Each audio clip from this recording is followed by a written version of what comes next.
18 il-klabb tal-futbol internazzjonali minn 14 pajjiż differenti se jkunu qed jieħdu taħriġ f'Malta tul din ix-xitwa f'dawk magħrufa bħala Winter Training Camps. Fost dawn hemm timijiet mill-Istati Uniti, il-Belġju, l-Olanda u l-Ungerija.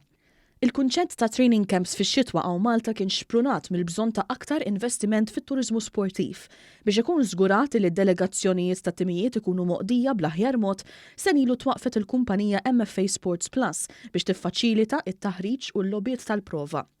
Iċ-ċermen tal-kumpanija, Jason Mikallef, spjega illi t-temp kien fattura ewlieni biex Malta tiġi timbrata bħala iċ-ċentru il-ġdid għal dan it-taħriġ. Dan ikun fattura ewlieni ħafna biex nattiraw lil timijiet barranin jiġu jagħmlu training camps għaw Malta, imma it-temp mhux biżżejjed. Allura rridu l-faċilitajiet u rridu wkoll kumpaniji jew kumpanija li naturalment tiffaċilita it-training camps u tara li kull min jiġi fostna ikun kuntent b'dak kollu li jitlobna. Mikallef qal ukoll illi timijiet kbar mir-Renju Unit ukoll qed iħarsu lejn Malta għal dan il-għan u għalhekk il-kumpanija qed tħares lejn sħab ġodda wkoll.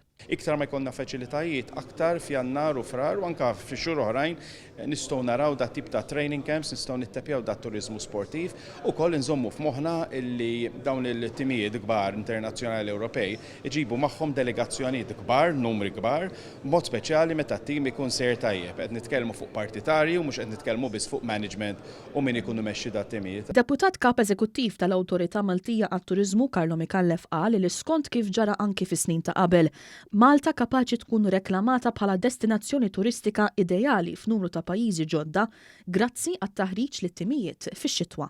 Ikonna opportunità li nippromovu lil pajjiż tagħna fil-bliet u l-pajjiżi li jiġu minnhom dawn it-timijiet.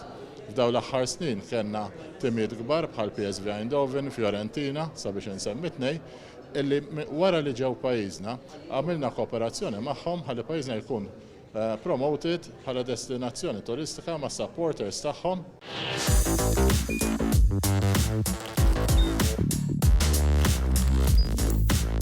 Idħol fuq one.com.mt u hemmhekk tista' tara l-programmi kollha li jxandru fuq One permezz ta' One Play.